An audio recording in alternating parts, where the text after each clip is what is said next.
Hi there guys, back with another video for the series of the NSC June paper of 2025 for the mathematics paper 1. Okay, so the next question that I saw was a bit daunting for some students was 1.3. It asked to show that that specific part is divisible by 2 for all real values of m and n.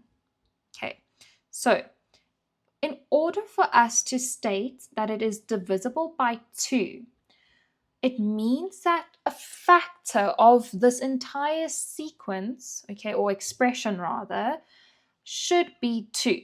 So if we can find after factorization that a factor is 2, we have thus then proven that this entire expression is divisible by 2.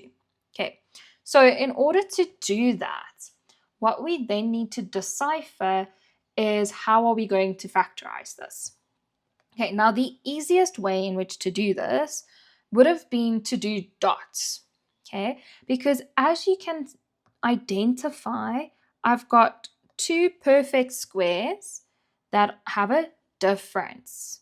Okay, so I could state in my one bracket that I have 1 plus xm plus x to the negative n less 1 minus xm minus x to the negative n, and all of that in one bracket.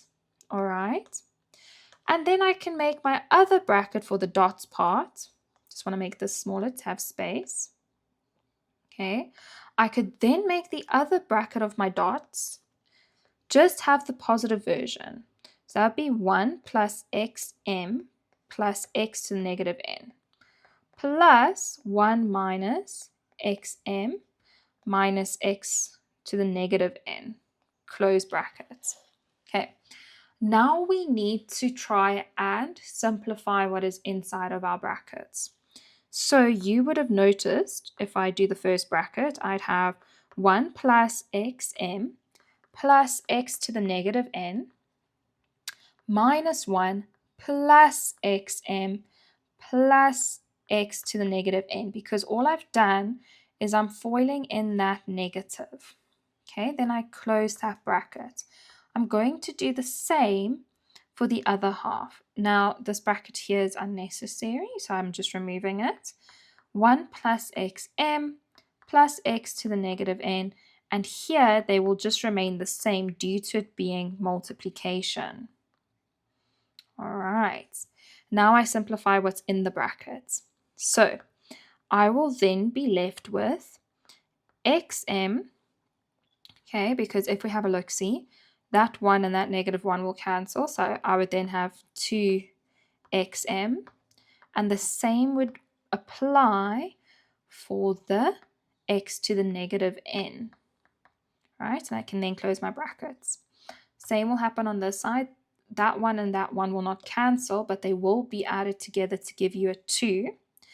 And then the xm, they'd cancel, and the x to the negative n will cancel one another out. So I'll be left with a factor of 2.